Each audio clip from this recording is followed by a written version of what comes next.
किस सोच ने आपके मन को घेर रखा है? कुछ नहीं विश्वेश्वर, यही सोच रही थी कि यदि चित्रकार के बनाए चित्र को कोई बिगाड़ दे तो क्या उसे तनिक भी चिंता नहीं होगी? यदि कोई शिल्पकार की बनाई मूर्ति को तोड़ने की चेष्टा करे तो क्या उसे तनिक भी दुख नहीं होगा? यदि कोई चित्रकार अपना चित्र किसी को उपहार में दे दे तो उस चित्र को संभालना उपहार पाने वाले का कर्तव्य है। कोई शिल्पकार अपनी मूर्ति किसी को भेंट दे दे तो उस मूर्ति की देखभाल करना भेंट पाने वाले का कर्तव्य है। वैसे हम समझ गए कि आप पूछना क्या चाहती हैं। आप तो अंतर्यामी हैं। लगता है आप हमारी धरती पर घटने वाली घटनाओं से पीड़ित हो उठी हैं।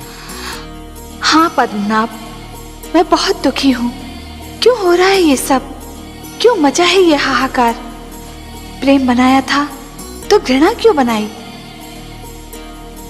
जो हो रहा है हो सकता है वो वही हो जो स्वयं विधाता ने लिखा हो। और अपना लिखा तो स्वयं विधाता भी नहीं मिटा सकते ना। हे महादेवी, हो सकता है कि यह मानव की परीक्षा हो, उसके कर्मों की परीक्षा हो। पर ऐसा संसार और ऐसा मानव आपने बनाया ही क्यों नारायण, जो आपकी बनाई धरती पर अंधेरा फैला रहा है? तो आप क्या चाहती थीं कि हम केवल दिन बनाते और रात्रि न बनाते? फिर मानव को अंधेरे उजाले का अंतर कैसे जान पड़ता? विष न होता तो अमृत की महत्ता कैसे जानी जाती? पुष्प के साथ कांटे न होते तो पुष्प के सौंदर्य को कौन जान सकता? पतझड़ न आती तो वसंत ऋतु इतनी सुहानी कैसे लगती? हमने मानव को बनाया है देवी। मानव इतिहास को बनाने का कार्य हमने अपने हाथों में नहीं रखा, वो तो उसी पर छोड़ दिया है। अभी तो उसे अपनी शक्ति का आभास हुआ है। इसी से उसे न्याय अन्याय, सत्य असत्य, धर्म अधर्म और पाप और पुण्य की जानकारी भी होगी। हमने बुद्धि दी है मानव को, विवेक दिया है उसे। और यदि मानव ने विवेक से कार्य नहीं किया तो? यदि धरती पर रात्रि इसी प्रकार दिन को निगलती रही तो, अंधकार प्रकाश को डसता रहा तो, तब क्या करेंगे आप? चिंता मत कीजिए देवी। यदि असत्य और अधर्म अपनी सीमा को पार कर गए, यदि धर्म की हानि होने लगी, तो हम स्वयं धरती पर जाएंगे। लगा सर्वेश्वर, बहुत सुंदर ना ये स्नेह। मनु और शत्रुपा की भावनाओं में जो फूल सी सुगंध, मधु सी मिठास और कलियों की कोमलता का अनुभव किया, वैसी भावनाओं से तो हम देवलोक वाले भी वंचित हैं प्रभु। आपको अच्छा लगा महादेवी? बहुत ही अच्छा लगा सर्वेश्वर, बहुत सुंदर, बहुत मधुर। ये भावनाएं और इनको प्रदर्शित करने की शक्ति केवल मानव जाति को मिली है। यदि मानव ने इन भावनाओं की रक्षा की तो ये भावनाएं उसे जीवन की प्रेरणा देंगी, उन्नति की शक्ति देंगी, उसे शांति का मार्ग दिखाएंगी। ये प्रेम, ये स्नेह और एक दूसरे का आदर करने की यह भावना ही मानव जाति को संस्कृति देगी, सभ्यता देगी, उसे उत्थान का मार्ग दिखाएगी।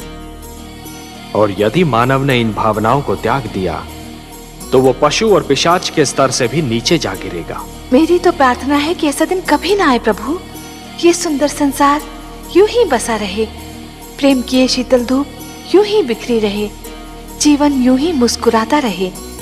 मुझे तो इस धरती और इस जीवन से स्नेह हो गया है प्रभु। तो अपनी प्रसन्नता हमसे नहीं बांटेंगे देवर्षि? आपसे क्या छिपा सकता हूं? आप तो विश्वव्यापी हैं। परंतु विश्वास कीजिए, आज महाराज मनु ने अपने पुत्र को ऐसी खरी खरी सुनाई कि मेरा मन तो झूम उठा। उत्तानपाद पर सुरुचि की मोह माया का जो रंग चढ़ा हुआ था, वो तो ऐसे उतर गया जैसे बरखा की बौछार पड़ने से वृक्ष पे जमी धूल उतर जाती है। मनु ने वही किया जो एक परिवार के सर्वे सर्वा को करना चाहिए था। नई पीढ़ियां जब अकारण ही आवेश में आकर अपने पूर्वजों के बनाए हुए अच्छे नियम तोड़ने लगे, सुंदर परंपराओं का त्याग करने लगे और अपने संस्कारों से विमुख होने लगे, तो बड़ों का कर्तव्य है कि उन्हें भटकने पर टोकें, पतन से रोकें। जिस प्रकार एक अंकुश मदमस्त हाथी को अनियंत्रित होने से रोकता है, उसी प्रकार बड़ों का उपदेश छोटों को भटकने से रोकता है। परंतु मुझे आश्चर्य तो इस बात पर हुआ कि उत्तानपाद चुपचाप सिर झुकाए अपने पिता की फटकार सुनता रहा।